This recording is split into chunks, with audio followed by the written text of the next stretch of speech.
안녕하세요. 아마추어 철학자 정태문입니다. 네, 두 번째 편지입니다. 장 교수의 종교의 유통기한이 끝나지 않았나요? 라는 도발적인 질문에 대한 신학 교수인 신 교수님의 답 편지가 되겠습니다. 기본적으로 신 교수는요, 신학자답게 아주 점잖게 응수를 하고 있는데요. 종교와 과학은 여전히 우리 삶의 일부이고 한 사람 안에 공존한다고 말을 하고 있습니다. 그리고 결론적으로 아직까지 종교의 유통기한은 끝나지 않았고요. 종교가 존재 근거를 고민해야 될 그런 사항은 아니라고 말을 하고 있습니다.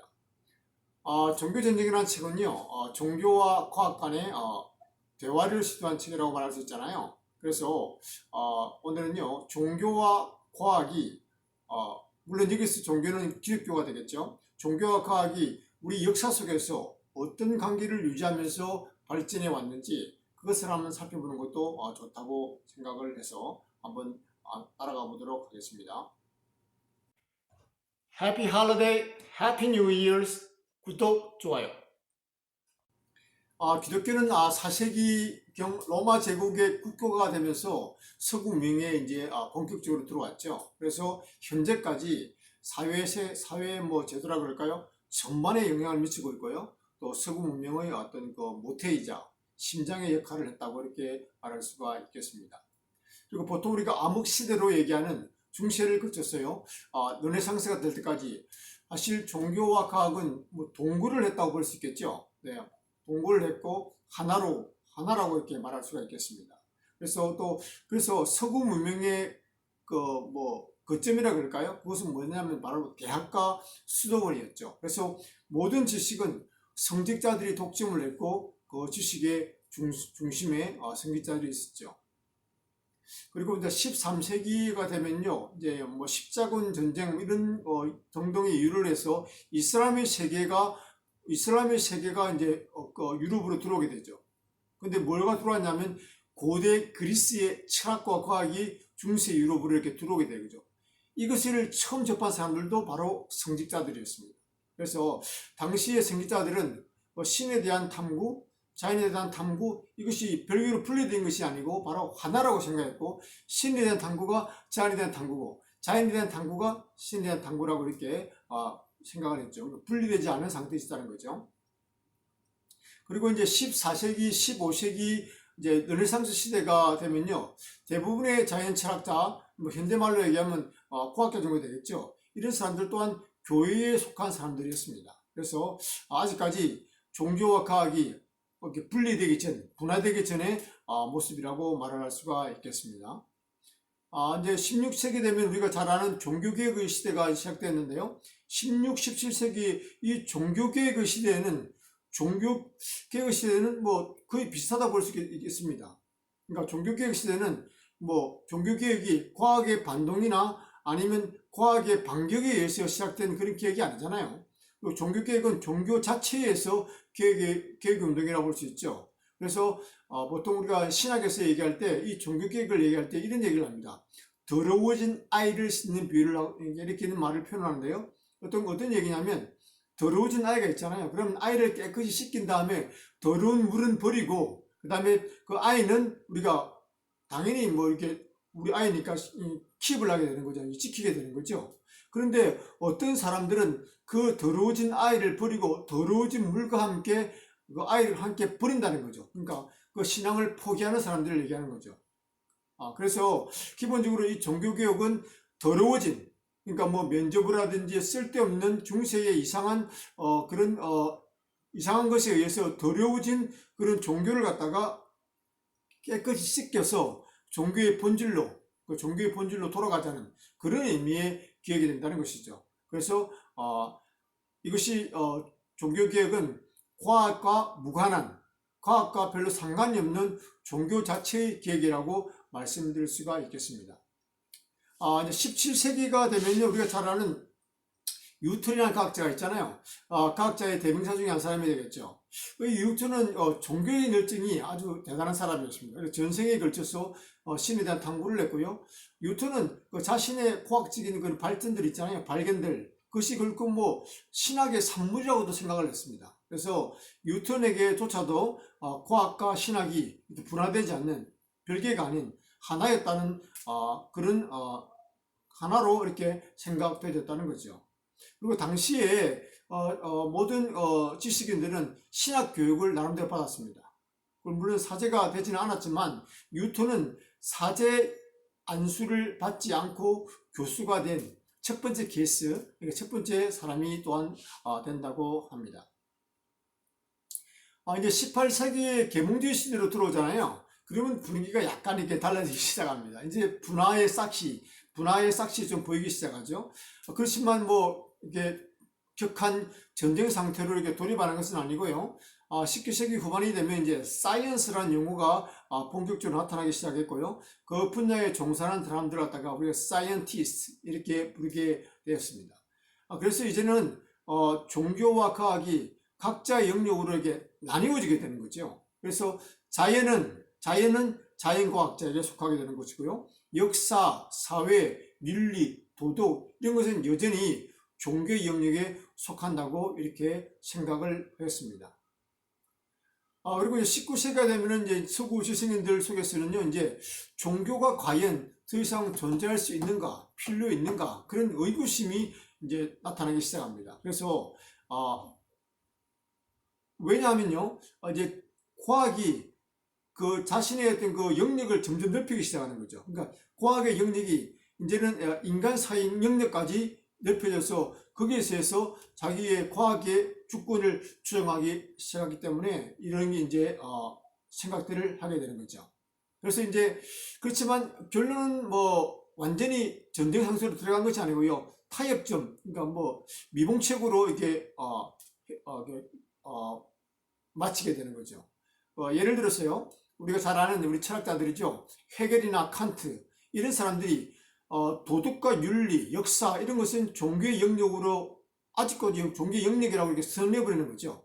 가치의 세계와 사실의 세계를 갖다가 분리해서 아직까지 가치의 세계는 나름대로 종교의 영역이고 그것이 나름대로 의미를 가진다. 이런 식으로 얘기해버리는 거죠. 그리고 과학자들 입장에서는 그런 성가시잖아요. 복잡하고 잘 이렇게 과학적으로 검증하기 힘든 그런 형이사계 문제에 시달리지 않고 물질 세계를 그냥 탐구하는 것에 만족하면서 서로 이제 이렇게 그냥 이렇게 갈라진 상태로 그냥 대치 상태로 두게 되는 거죠. 근데 이제 20세기에 들어오면요, 이제 종교와 과학이 다시 이 대치 상태에 돌입해서 전쟁 상태로 들어가게 되는 건데요. 그 중심에는 바로 우리가 말하는 다윈의 진화론이 있게 되는 거죠. 특히 이제 미국 사회에서 20세기 후반에 이제 진화론과 창조론의 대립과 갈등이 첨예하게 되죠. 그래서 여러 사건들이 나타나게 되는데요. 그러면 그걸 통해서 종교와 과학이 대립하고 갈등하게 된다는 것입니다. 네, 이런 갈등 중에서요, 미국의 한 사건을 소개하면요, 바로 동등시간 교육부회라는 게 교육부에 관한 재판인데요. 이건 뭐냐면 창조론자들의 기독교의 창조론자들의 주장이 반영된 법인데요. 골자가 뭐냐면 진화론과 마찬가지로 창조론을 과학 시간에 동등하게 가르쳐야 한다는 그런 게 이 법의 골자입니다. 네. 그러니까 과학 시간에 진화론을 가르치잖아요. 마찬가지로 과학 시간에 창조론도 동등하게 가르쳐야 한다는 거죠. 네, 그런데 이런 생각들이요, 실제로 이런 창조론자들의 생각들이 실제로 미국의 아칸소주나 루지애나주에서 1980년 초반에 통과되었습니다. 그래가지고 통과됐는데 주에서 통과됐겠죠. 근데 페더럴 연방에서 이것이 바로 위헌 판결이 되어서 이제 이게 없어져 버린 그런 경우도 있었다는 것입니다. 그래서 제가 간단히 역사적 흐름을 살펴봤는데요. 그래서 지금 현재까지도 종교와 과학은 뭐 이혼은 아니고요. 그러니까 별거 비슷한 형태로 존재하지 않나 이렇게 생각이 되어집니다. 그래서 여전히 이 종교와 과학의 관계에 대한 다양한 시각들이 존재하는데요. 뭐 어떤 사람들은 종교를 아예 부정을 하고요. 어떤 사람들은 과학을 아예 부정을 하고요. 어떤 사람들은 뭐 종교적 입장에서 과학을 수용을 하고요. 어떤 사람들은 과학의 입장에서 종교를 수용하고, 예를 들어서 또 뭐 과학 철학이나 종교 철학의 입장에서 또 제3 입장이 되겠죠. 종각도 마찬가지고요. 제3의 입장에서 하나의 가치 체계로서 두 개를 갖다가 동등한 시각으로 보려고 노력하고, 또 거기에 대한 장단점을 또 보려고 노력하는 그런 시각도 있고요. 그래서 다양한 스펙트럼이 현재에도 여전히 존재한다. 이렇게 말씀을 드릴 수가 있습니다. 그렇지만 확실한 건요, 이제 과학이 점점 발달해서 더 이상 어떤 자연은 뭐 과학, 인간 사회는 뭐 종교, 이런 식의 이분법이 허용하지 않는다는 거죠.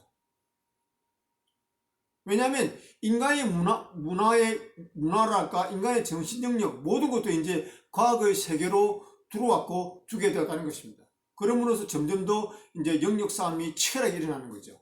그 대표적인 분야가 제가 생각할 때 바로 물리학의 양자역학을 통해서, 양자역학인데요. 이 물리학의 양자통합을 통해서요, 이제는 그런 우리가 이론적인, 관념적인, 사변적인 형이사학의 세계를 공격하기 시작하는 거죠. 이제는 이제 그런 뭐 빅뱅 이론이라 그럴까, 여러 가지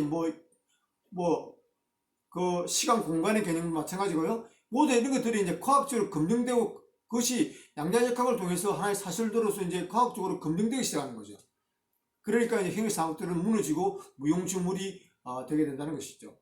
그리고 인간의 우리 정신활동도 마찬가지죠. 인간의 윤리, 도덕, 정신활동, 문화, 이런 것도 이제 뇌과학을 통해서요, 인간의 본성, 행동을 직접적으로 공부를 하게 되고, 또 마음의 세계를 직접적으로 탐구하고, 거기에 대한 결과물들이 나오잖아요. 그래서 이제 더 이상 이런 것들이 종교의 영역에 머물지 않게 되는 거죠. 그러면서 이제 더 서로 간에 첨예한 갈등들이 나고, 그런 것이 현재의 모습이라고 말씀드릴 수가 있겠습니다. 그래서 신 교수는요, 입장은 뭐냐면, 종교와 과학을 인류가 생존율을 높이기 위해 만들어낸 하나의 메커니즘이라고 이렇게 보고 있습니다. 그건 괜찮은 것 같아요. 근데 각 메커니즘은 각자의 나름 영역이 있다는 거죠. 그래서 때로는 경쟁적으로, 때로는 상호 보완적으로 작용을 하면서 인류의 생존에 기여한다고 이렇게 말하고 있습니다. 그래서 종교의 메커니즘이 인류의 생존을 위협할 때, 그때 예를 들어 뭐 종교개혁 같은 시기에요, 정치, 사회, 이런 메커니즘들이 그걸 통제하는 거죠. 그러니까 그걸 다 통제하고 제어를 하게 되는 거죠. 그러면서 그렇게 마찬가지로, 그러면서 넌지시 이런 말씀을 하고 있습니다. 지금은 과학 발달의 부작용으로, 예를 들면요, 핵무기, 환경 파괴, 뭐 오존 문제 등등 여러 가지 문제가 많잖아요. 그래서 과학이 인류의 생존을 위협하는 그런 상황이라고 진단을 하는 거죠. 그러면서 하는 얘기가 뭐냐면, 과학의 이러한 부작용, 독주가 진행될 때 이것을 제어하는 메커니즘이 필요하다. 그것이 뭐냐? 신 교수님은 그것을 바로 종교가 그렇다. 종교의 메커니즘이 그 역할을 해야 된다고 얘기를 하고 있습니다. 네. 여러분들은 이 신 교수님의 논리를 어떻게 보시나요? 네. 뭐 저는 글쎄요인데요. 네. 오늘은 여기까지고요. 다음 영상에서는 종교학을 전공한 김 교수님의 어떤 그 생각들, 반응들을 한번 살펴보도록 하겠습니다. Bye now.